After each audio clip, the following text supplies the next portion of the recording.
Good morning, everyone. My name is Jennifer Hutchins. I'm the Executive Director of the Maine Association of Nonprofits, and I'm so glad to see so many of you joining us from across the state of Maine for MANP Connects. Just as many of you are repeat attendees to our MANP Connects program, I do want to just point out this is our third year anniversary. We started MANP Connects in April of 2020 to provide an opportunity for our friends working in nonprofits across the state of Maine to come together and make sense of the chaos that was ensuing with the lockdown of March 2020 related to the COVID pandemic. And we did that on Friday mornings just so that we could share information. And very quickly, we discovered that there was an important community of nonprofit professionals, volunteers, funders, supporters that wanted to find out how the nonprofit community in Maine was being impacted. And that community we've discovered, really wanted to stay in touch, even as the immediate emergency impacts of the pandemic have now come into more longer term effects. People still really wanted to have this opportunity to connect. And so we've continued with MANP Connects once a month, and we pick a different topic and we invite people from different parts of the state to come and talk about the issues that are affecting either a part of our nonprofit community or all of us. And I'm really glad that you all can be here. Again, please feel free to use our chat box to ask questions or to make comments or just give shout outs to, in this case, we have 3 people who are going to be talking about the Maine library system here in Maine. And so if you want to give a shout out to your favorite local library, that's great too. There'll be lots of opportunities to engage with us today. I do want to make a statement of gratitude to our annual sponsors, Harvard Pilgrim Healthcare. It is a nonprofit health insurance provider here in the state of Maine, and they are fabulous partners and very supportive of many other nonprofits here in the state and make this program possible for us. Okay, so without further ado, I'm going to invite our first guest, Lori Fisher. Lori is the good morning, Lori. Lori is our new Maine State librarian. And in addition to finding out we have kind of a lot in common related to being from the New York area and teens going off to college and such, it's really great to start to get to know you, Lori, and welcome you to the state of Maine. How are you? Thank you. I appreciate being here, Jennifer, and I look forward to having a great conversation with a bunch of your nonprofit leaders here. This is a wonderful way to connect with people across the state. So thank you for the invitation. Yeah, absolutely. So tell us a little bit about what excited you about coming here and taking on this role. Tell us a little bit about yourself and what you're passionate about and what brings you to Maine. Okay, so I am from upstate New York originally. That's where I grew up, Saratoga Springs, Glens Falls, New York area. So that's above Albany. My original career path was in museums. I was a museum curator for 15 years. And while I was in museums, I found that there were a lot of smaller historical societies who had library collections and archival collections that they didn't know what to do with. So I went back to school while working full time and got my MLS degree. And then it was basically, I just sort of moved over into the library sphere more and more until for the past 3.5 years prior to coming here, I was the assistant state librarian in New Hampshire. So coming over to Maine from New Hampshire, what really attracted me to Maine, besides the fact that I've been visiting here for just about my entire life, and my sister and our families had always come here for a week's vacation on the coast for, I don't know, the past 8 years, was the collaborative atmosphere. I think that's one of the best things about Maine is there is an expectation of collaboration and partnership that just really resonates with me and how I like to work and how I like to make sure that we're fiscally responsible, but also socially responsible and trying to make sure that everyone is included in the conversations. And that's just how Maine operates. And I just love it. And I'm very excited to be here. I've been here now since December 27th. So I'm still new. I say I'll be new for 5 years, probably. I'm sure other locals will say I'll be new for the rest of my life. Yes. And that's okay. I understand that. But I love it here and I love the job and everyone I've met so far. That's great. Well, one thing I will say is I am a proponent of some of us who are trying to gently untangle this idea of from away. So I will not be one of those people, Lori, who always make you feel like you're always from away, because I think it's really important that we welcome people such as yourself who are passionate about that collaborative community aspect of building our state and building our communities. So I really appreciate that. Tell us a little bit about, we have a lot of people on this call who all of them are engaged in nonprofit work, but they may be surprised about libraries. And I wonder if you could just start with what's the role of the Maine State Library? That's a great question. So I am going to put in the chat the Maine State Library website so anybody can go check us out. So Maine State Library is sort of governed, but we're a state agency, first of all, and we are governed by the Maine Library Commission, which is in statute. So it's a body of 17 individuals. They hire me. They provide policy approval for policies that the Maine State Library does. But basically, I control the budget and administer the programming. And it's a lot of statewide programming that we do that benefits libraries of all types, public, schools, and academics. So a couple of examples of this, just so that people have a broader understanding. We work with Maine Infonet and are a big partner with them to provide a catalog system, basically what's called an integrated library system, which allows interlibrary loan and resource sharing across the state. So there's a couple different levels within that, but it's a big shared project, and it's a large cost for a library. You know, if you don't know where the books and resources are, how can you share them with people? So that's a big piece of it. Another one is internet. We work very closely with Maine School Library Network. All but 3 of our public schools, for example, are part of Maine School Library Network, which is a gigabit speed and capacity, and it really impacts all across Maine with internet access and digital accessibility.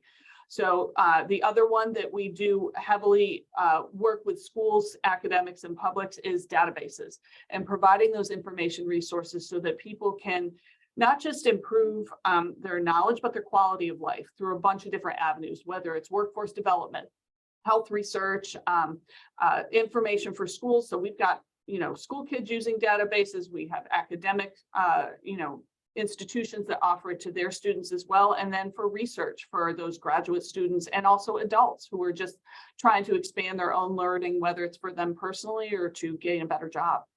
So those are some of the things that we do. One thing we are not, because we are a state agency, that's why we work very closely with the Maine Library Association and the Maine Association of School Librarians. They're the sort of professional arms and the ones that can do advocacy and lobbying more so than we can. I'm a big, passionate person about advocacy and what individuals can do, but I have to be careful with what we do as a state agency and what I put forward, because we are part of state government. I'm going to put myself out there and ask a silly question. No question is silly. Where is the Maine State Library, and can someone visit it? Yeah, no, that's not a silly question right now, because right at the beginning of COVID, the Maine State Library, which was located in the cultural building on the office, the State House complex. Yeah. So archives, state museum, and state library were all in with this one building. The heat system broke down. Oh, so once that broke down, and there was going to be some major work that needed to be done. And when they looked into doing that at the beginning of COVID, they found there was a lot of asbestos. So all of us had to move out of the cultural building, and we're in different locations now in Augusta. We are at 242 State Street. We do have a public face. We have collections that people can both use and some that can be borrowed. And you're more than welcome to visit. We're open Monday through Saturday, 9 a.m. to 4 p.m. We have reference librarian staff. You can call and ask questions too, but we are very much looking forward to hopefully getting back into our building along with State Archives and State Museum. We're hoping the end of next year, fall of 2024. The work is getting done. Taken a lot longer due to a number of factors, COVID, supply chain issues. I mean, you name it, I think we have dealt with it. Yeah, I think I was walking into my building this morning and I looked down at the unfinished floor in the lobby and I just thought supply chain issues. I think that Yeah. we've all become very accustomed to that. Lori, you mentioned one thing that when I think about the library system, I tend to think about our public libraries. And I do like to remind people that I think you have this statistic. How many of those public libraries are municipal versus nonprofit? That's a great question. And that is a difference from where I came from in New Hampshire. In New Hampshire, most of the libraries, aside from maybe 6 of them, are municipal. And we have about 6 nonprofits in New Hampshire. Very different in Maine, where it's over 60% of our 255 public libraries are nonprofits. So that does mean it's a bit different in governance structure. And how it operates and the fundraising ability. What is also different is that many of these libraries do get some kind of municipal funds. So there is this delicate balance of, for example, a lot of nonprofits are not mandated to follow FOAA regulations, so the Freedom of Information Act and access, but they do. A lot of public libraries do because they want to be on par with their municipality, which they're getting some money from for their operating expenses. So just to give a little more context around our public libraries, I said we had 255 of them. Over 70% of them serve a population of under 5,000. So that by definition, they are resource challenged. So that is one big piece of Maine's library landscape is small and rural libraries and how they serve their communities. It's pretty vital because most of these libraries in these smaller communities are the only source of access to internet, to digital literacy skills, to be able to provide information and give people access to information they need for their quality of life. They're usually the only place where you can have free meeting space if their physical facility offers meeting space.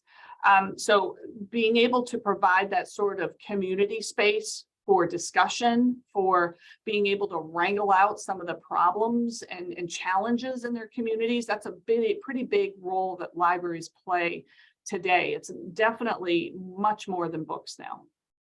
Well, that's a really interesting segue, Lori, to a question that appeared from Erica in the chat, which is Erica is noticing that skills and qualifications for libraries appears to be changing to meet some of the social needs. And I wondered, and that's certainly something here. I've lived in Portland over 20 years. I've seen lots of changes to the Portland Public Library right here downtown, very close to the librarian who departed Portland Public Library recently. That aspect of being on the front lines of the social needs of a community is a very serious one. Could you talk a little bit about that? I can. This is an area that it's not just Maine libraries that are struggling with this, but it's libraries across the country. I think part of the issue that we're seeing, and Maine is no exception to this, and I can speak to certain stats about this, there's been a huge turnover in leadership in libraries over the past 3 years since COVID. In particular here, we've had 153 director changes since that time. Wow. And 90% of our new directors are coming in as first-time library directors. Wow. So there is definitely a gap in skills and a gap in just foundational knowledge. And I'm not saying that's their fault. What I'm saying is that we need to be cognizant of that. And organizations like MANP and Maine Municipal Association and the State Library can try to help build those foundational skills that they need over time to help serve their communities the best they can. Regarding the social service aspect, that is a big issue that doesn't have a really great answer, particularly for small libraries. In Bangor and Portland, I know Bangor is going through right now with their public library. They were able to get some funding and they are going to have a social worker on staff.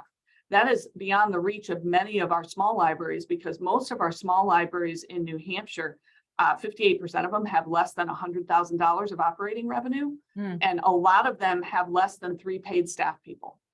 So yeah, where do we And this is where I think the partnership piece comes in, particularly for small libraries. We need to encourage and help facilitate small library partnerships with those social service organizations within communities and counties so that people have access to that, but not expect necessarily that library staff are going to have the breadth of knowledge to address all of those needs through one person.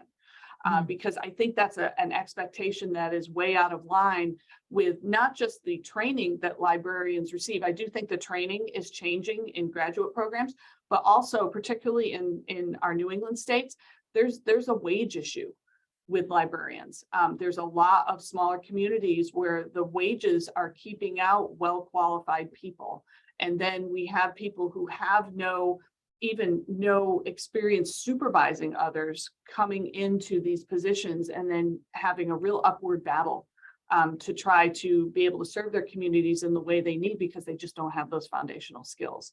So one of the ways MSL is trying to address some of this is we have a new directors group where we have an in-person meeting once a year with a big group, and then we follow it up with Zoom. And I think there's going to be another in-person meeting monthly. To help them not just learn from us, but network with each other, create that support system, which is really important right now because there's an article that was out that was titled "The Librarians Are Not Okay." And I think a lot of librarians are not okay right now because there's so much pressure from COVID with the crisis management we had to do and all these social pressures with the social service aspect of what our patrons need from us, aside from informational needs. Checking in with your librarians and understanding that they can do only as much as they can do. And we need to create more partnership opportunities within communities that centralize how libraries are the ones that often have the connections with people, with the residents, to help them get to know what those services are. And so that's one of the biggest things that I'm trying to put forward through some of our training is trying to figure out ways to try to introduce those partnerships. And the other piece is boards. And this is something that MANP helps with too, with training and such, with governance, is trying to help boards to understand what their role is. It's not to necessarily just manage the director. There's an advocacy piece. There is a relationship building piece within the community because often these board members are in the community and have a network that is very different than the staff of the library has. So trying to help them understand and put them in contact with these potential connections too is really important. So we are going to be doing another board boot camp. We're talking about doing an intermediary level board camp that will really dive into some of the important things that we need to get to since COVID and the crisis management piece, which is strategic planning, long-term advocacy efforts, which advocacy can't be just when a crisis occurs. It's got to be a regular part of a board member and library staff jobs that they do, building those relationships, not always going asking with your hand out for help, but finding out what is needed in the community and how the library can leverage their relationships and their resources to help address those. I think that's one of the most important pieces that I'm trying to get out as far as our library community and what I see as some of the gaps being a newcomer coming into the state like this. Thank you, Lori. That's really exciting for me at MANP because I completely agree with you. We do a lot of board training ourselves. And just so everybody on the call knows, the Maine Association of Nonprofits and the Maine State Library have a great partnership where the Maine State Library helps some of the smaller libraries access membership at the Maine Association of Nonprofits. And so I really look forward to continuing to work with you, Lori, on those very issues. Because the other thing I know very, very well, and I was just talking with my colleagues at the National Council of Nonprofits, is we're asking, the librarians are not okay. So many of our frontline community supporters, which many of you are on this call, no matter what your mission is, you're taking on so much. And it's becoming even more important for organizations like the one that Lori is now heading and the one that I have the privilege to be leading to support all of the direct services going on, because the issues are endless. This is a great segue, Lori. I could talk to you the whole time, but I do want to give an opportunity for me to introduce a couple of your colleagues. And I'm going to start with Matt DeLaney. Thank you, Lori. Really appreciate it. Welcome to Maine. I can't wait to work with you in the future. Matt, how are you this morning?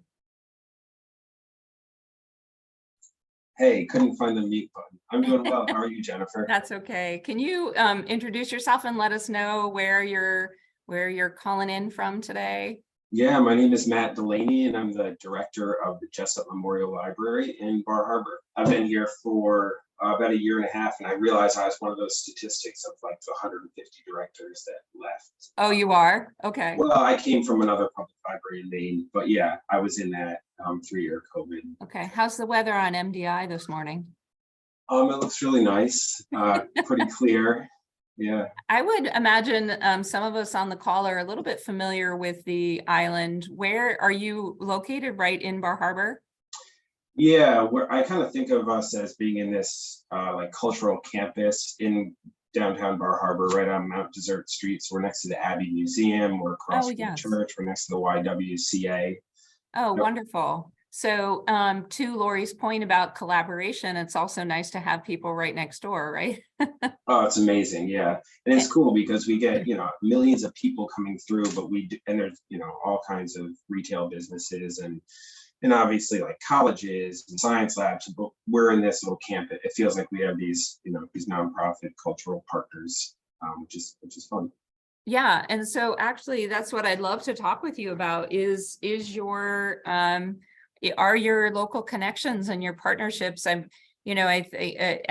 Lori was making it, so clear, the role of the library and the responsibilities that are increasingly falling on our libraries are something that I think a lot of us maybe don't fully, either we don't realize or we just, because of our lives are going on, we may not be fully aware. But I know that you at Jesup are leading a lot of community partnerships. And I wondered if you could give us a sense of a small town library and what does that mean, community partnerships for you?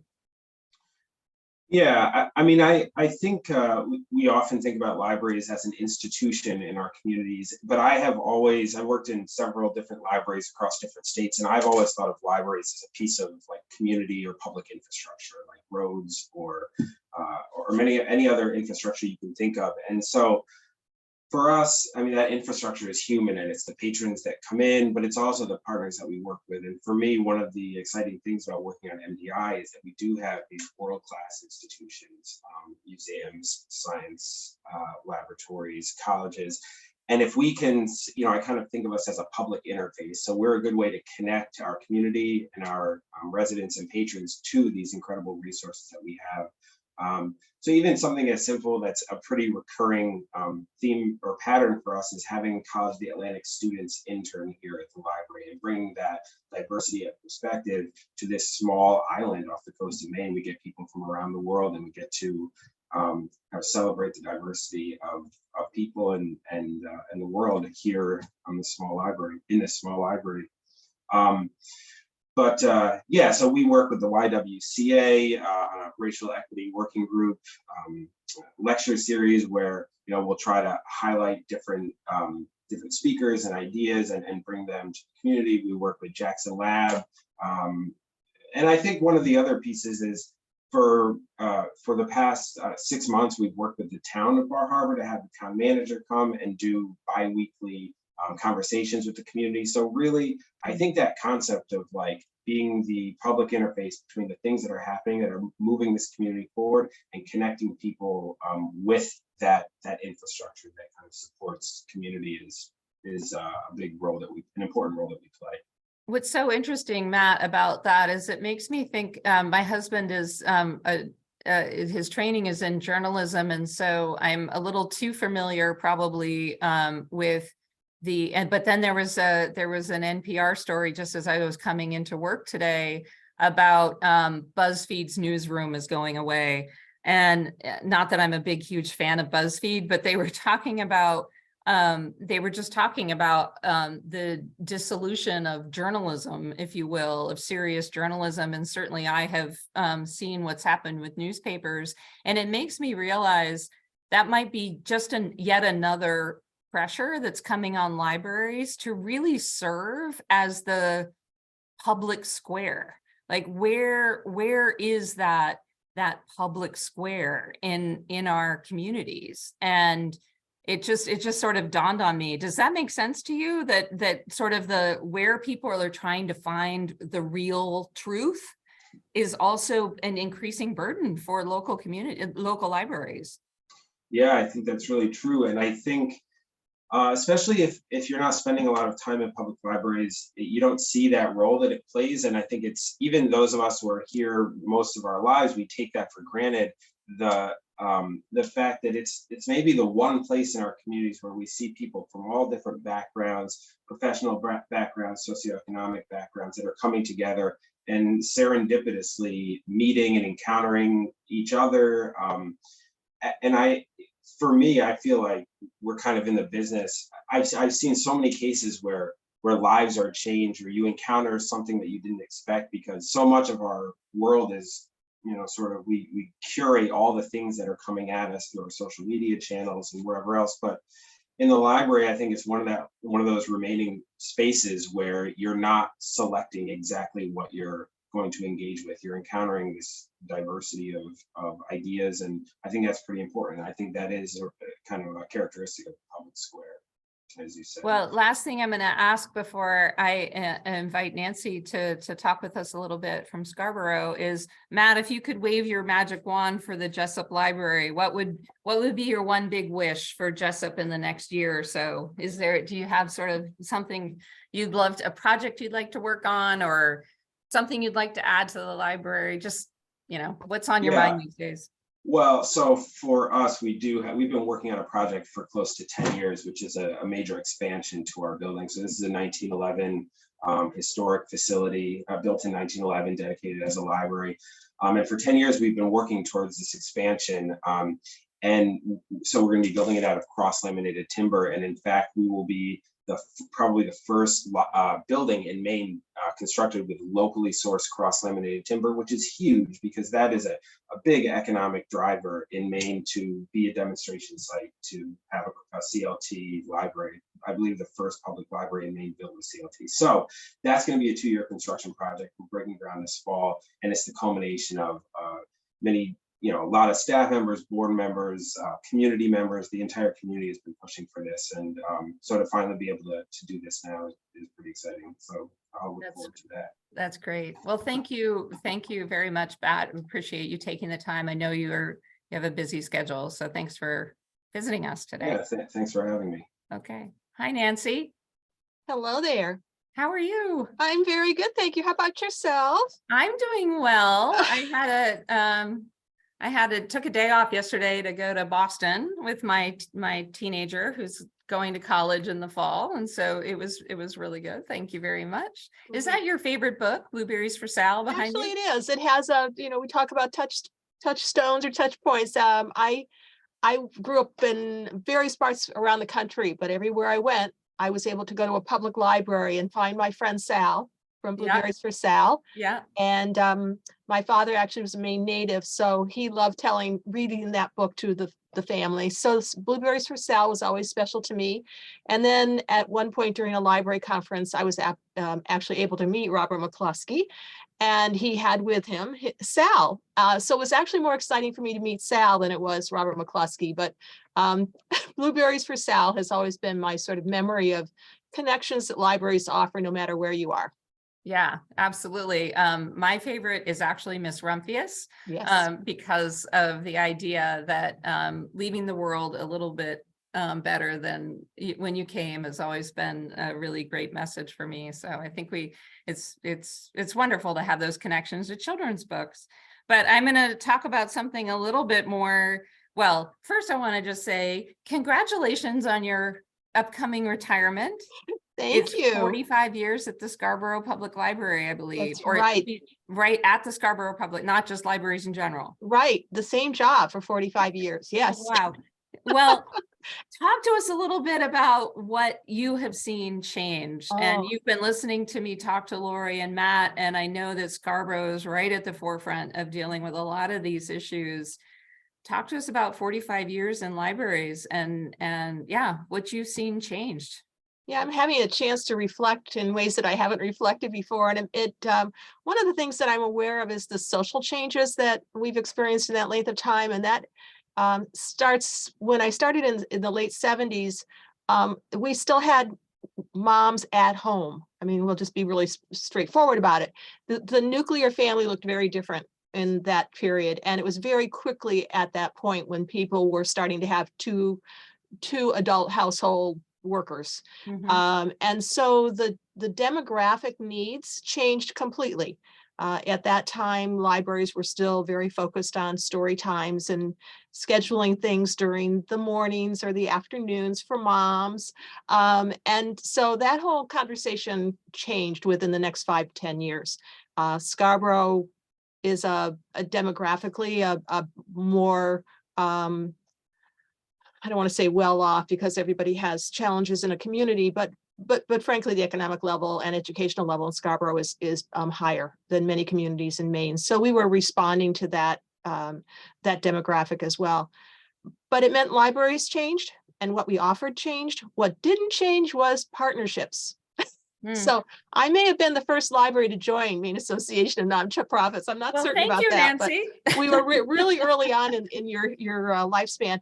And that's because as essentially a solo practitioner, which so many of our people on board this morning are, you've got to reach out. You've got to learn from others. You've got to have a way of reaching into your community to support what you need to provide. And we don't do it alone. So libraries, at least in my long career, have always been about connections. And the nonprofit piece of it is particularly helpful because we're able to, I love the word pivot, it's an old chestnut now, but we are able to pivot in a way that a municipality or a more governmental structured institution cannot. We can pick up the phone because we know who in town is providing that service. We're kind of the human face of a 211 system. People come to the library for a need, and we know how to find that need for the people. And the wonderful thing about our community in Scarborough is that we don't have silos or turf issues. Our community works so wonderfully together as just a quilt. That keeps the whole community comfortable and warm. And we have a sense of trust. So people turn to the library for a need.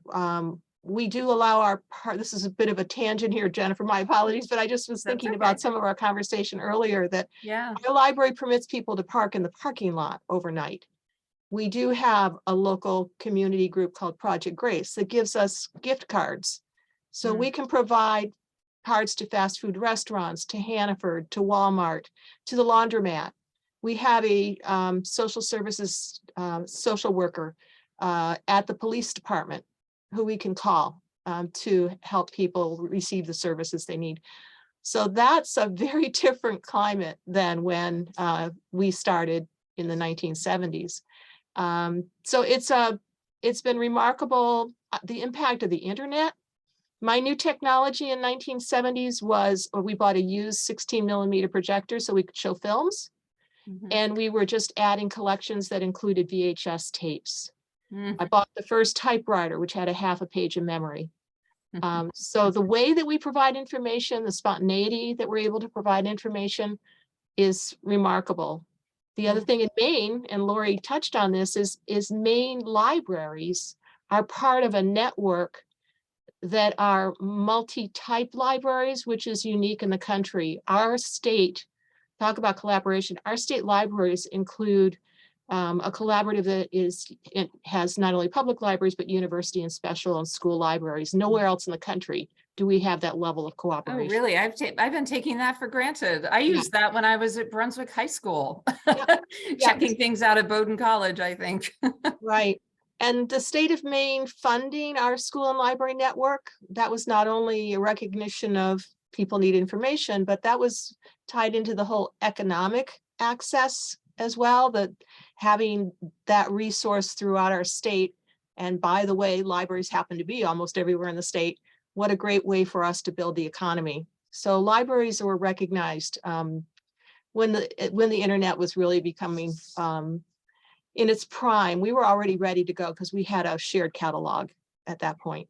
I really want to highlight that for a couple of reasons. Your point about having these libraries be economic drivers as part of the cultural center of so many of our communities. And there are a couple of reasons why I want to mention that. One is because, you know, this issue comes up so much when people think about how in New England we, you know, Lori gave us the statistics of how small our libraries are. And yet I think all of us on our call know how critical that it really doesn't come down to number of bodies that matter in that case, because those social and economic implications of having that in the center of your community is so much greater than, you know, well, why does Maine have to have so many libraries, little libraries everywhere? Why does Maine have to have so many? And I'm not saying that there shouldn't be a smart policy discussion around some of those things, but I think it's good for us to remember not to, for people who may not be experiencing that rural or smaller, the vitality and the importance of that, to just take a second thought about the importance of that. The other thing I want to mention, Nancy, is you brought up the amount of resources that you have in Scarborough. And I think Matt would probably say the same thing about MDI. Both of your communities benefit from having local residents or visitors who have more resources than many of our other rural libraries, or even public libraries in many different, doesn't matter how big or little the town or city is. And I just want to highlight that and note that on this call that, you know, that's potentially one of the downsides to having so many nonprofit libraries, is that many of you, and I'm not sure how much support you may or may not receive, Nancy, from the municipality, but I think some of our libraries are very much reliant on the local resources. Am I interpreting all this? You're absolutely correct. And Lori described the funding, but just to put the fine point on that, every library in Maine is a local library, every public library. We don't receive state operational support. We do, certainly, I would like to remind people, Lori ticked off all the things that the state library does offer to us, and that's our Maine School and Library Network with a very high speed access, and our databases, not a small investment, hundreds of thousands of dollars in database services that we're offered through the State Library Collaborative. But the operational day-to-day is every public library's responsibility, and that's a big deal.